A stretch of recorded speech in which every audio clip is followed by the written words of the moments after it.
তো ভালোই লাগছে, বিরিয়ানিটা খুব ভালো ছিল। 100 বছরের পুরনো দোকানে ভালোবাসার সপ্তাহে খাবারের স্বাদ এখন সাধ্যের মধ্যে। কবি কালিদাস বলেছেন, আশ্বাজ পিচাস হপি ভোজনেন, অর্থাৎ পিচাসকেও ভোজন দ্বারা বাগিয়ে আনা যায়। সরস্বতী পুজো বা ভ্যালেন্টাইন্স ডে, এই ভালোবাসার সপ্তাহে ভালো ভালো খাবারের ডালি সাজিয়েছে বাগবাজারের অনিশ রেস্টুরেন্ট। খাওয়া দাওয়ার বৈচিত্র্যবঙ্গ সংস্কৃতির অবিচ্ছেদ্য অঙ্গ। 100 বছরের পুরনো দোকান একসময় তেলে ভাজার দোকান ছিল, এখন সেই দোকানেই আধুনিক রেস্তোরাঁয় পরিবর্তন হয়েছে। বাগবাজারের রামগোপাল পালের তেলে ভাজার সেই রেস্তোরাঁ আজ তার পৌত্র অনির্বাণ পালের তত্ত্বাবধানে অনিশ রেস্টুরেন্ট।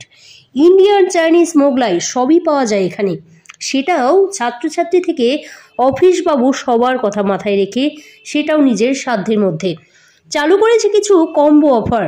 উত্তর কলকাতার খাদ্যপ্রেমীদের কাছে খুবই পছন্দের জায়গা অনিশ রেস্টুরেন্ট। কান পাতলেই শোনা যায় আশেপাশের লোকেদের কাছ থেকে এই রেস্টুরেন্টের সেই বিখ্যাত রোলের কথা। চলুন দেখে নেওয়া যাক আর কি কি রয়েছে স্পেশাল সব খাবার।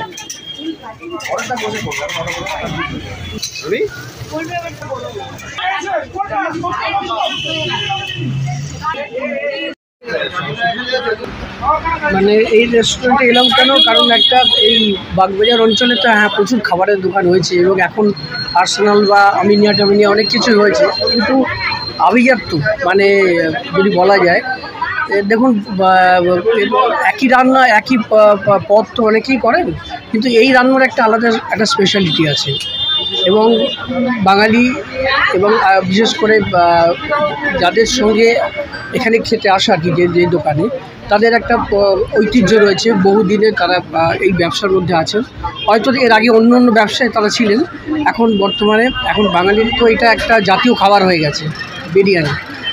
বিরিয়ানিটা ট্রাই করা যেতেই পারে এবং ওনারা বিশেষভাবে সফল এটা, এবং এর গুণগত মান বা আমি অনেক লোকের মুখেও একটু মানে আলোচনা করলাম বা আশপাশের লোকের কাছে বললাম আপনারা কেন এখানে এসছেন, আমার মতোই ওরা একই কথা বললো যে এর টেস্টটা একটু অন্যরকম, একটু ইউনিক। আর একটু আগে আরেকটা বিষয় আছে, এদের একটা রোল আছে, যে রোলটা খুব স্পেশাল আর কি এই অঞ্চলে, খুব এবং আন্তরিকতা যেটা পরিবেশনের যেটা আছে, সেই আন্তরিকতাও তো একটা ম্যাটার করে, সেটা কিন্তু এনাদের আছে। ভালোবাসা দিয়ে একদম ভালোবাসা দিয়ে একটা ভালো জিনিস পরিবেশন করলে লোকের আন্তরিকতায় ভালো জিনিস হয়। আজকের দিনটা আমার কাছে সব দিনকে স্পেশাল দিন, আর বিশেষ করে বাঙালির কাছে আজকের দিনটা আমার ভ্যালেন্টাইন ডে, আমার কাছে ওটা খুব একটা মাইনে রাখে না। আমি সরস্বতী আমার দেবী বন্দনা, তার মধ্যেই থাকি আমরা। এবং আরেকটা দিনও আছে, আজকে একটা স্পেশাল ডে, মানে এই কারণে শোকের দিবস আজকে একটা। এই দিনটা পুলওয়ামা একটা অ্যাটাক হয়েছিল, যেটা অনেকেই ভুলে গেছেন। এই ইতিহাসটা একটু স্মরণ করিয়ে দেওয়া দরকার বাঙালিকে, কারণ বাঙালি তো আত্মবিস্মৃত থাকতো, মানে ভুলে যায় এগুলো আমাদের কাছে একটা খুব কী বলবো শোকের দিবস আমার কাছে, একটা অঙ্গ হিসেবে জড়িয়ে গেছে বাঙালি জীবনে। প্রচুর মানুষ সরস্বতী পুজো ঘুরছে ফিরছে, আর ঘুরতে ঘুরতে একটা বিরিয়ানির টেস্টটা একটু পড়ে যাচ্ছে, এই কারণে স্পেশাল আর কিছু।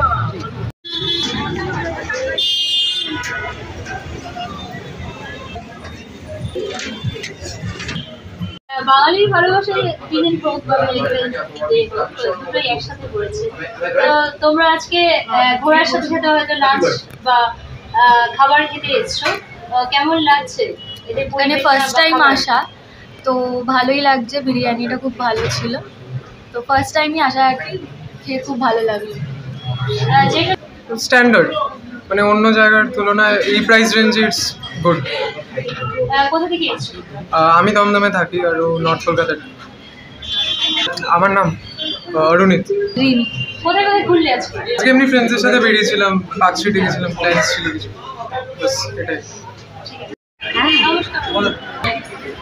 আজকের দিনটা খুব আনন্দের দিন, আজকে সরস্বতী পুজো। ছোটোবেলা থেকে এই দিনটাকে খুব উপভোগ করি আমি। স্কুল লাইফে যখন স্কুলে পুজো হতো, স্কুলে পুজো নিয়ে খুব মেতে থাকতাম।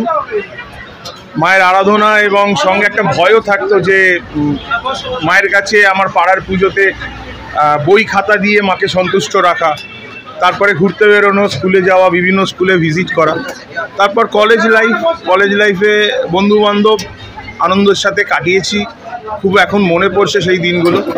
তারপরে সবথেকে যেটা এই মুহূর্তে বলার যে মানে আমি তো এখন এই অনির্স রেস্টুরেন্টের ওনার, তো আমরা 3 পুরুষ ধরে এই খাবার লাইনে রয়েছি। আমার ঠাকুরদা স্বর্গীয় রামগোপাল পাল এই খাবার ব্যবসার পথিকৃৎ। তো আজকে অনির্স মোটামুটি নর্থে অনেকেই চেনে আমার দোকানের খাবার, অনেকেই খায় এবং খেয়ে প্রশংসা করে।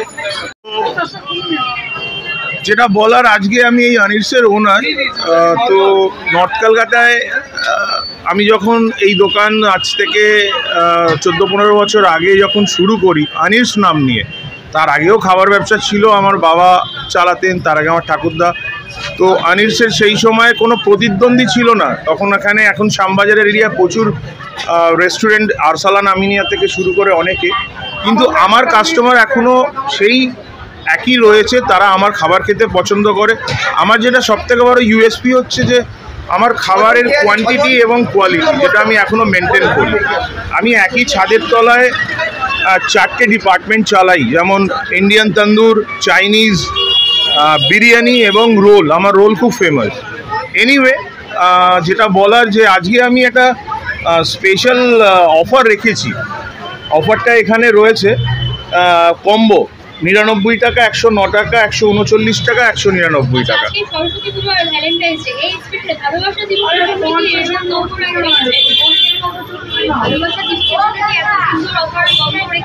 হ্যাঁ, আজকে তাদের জন্যই এত কম প্রাইসে রাখা, এবং চেষ্টা করব যাতে এই প্রাইসের মধ্যেই আগামী দিনে আমি সকলকে খাবারটা কম্বোটা দিতে পারি। ছেলেমেয়েরা তাদের পকেট মানি খুব কম, তো তাদের জন্যই এই কম মূল্যে মানে কম বাজেটের মধ্যে আমি একটা ভালো কম্বো রেখেছি। নাম অনির্বাণ পাল, এটা আমার দোকান, এই পাশেই আমার বাড়ি। এটা 41/1/1 বাগবাজার স্ট্রিট, ঠিক বাগবাজার বাটার পাশেই শ্যামবাজার মেট্রো সব কিছু। হ্যাঁ, খুব ভালো হয়েছে। আমরা হাতিবাগানে এসেছিলাম, তো ঘোরাঘুরি ভালোই হয়েছে। হ্যাঁ, খাওয়া দাওয়া একদম যাই। আজকে এই অনির্সের কম্বো প্যাক ছিল, যেটা 99 রুপিসের। কোয়ালিটি তো খুবই ভালো। এছাড়া এটা মানে chilli chicken plus veg rice, যেটা খুবই ভালো হয়েছে।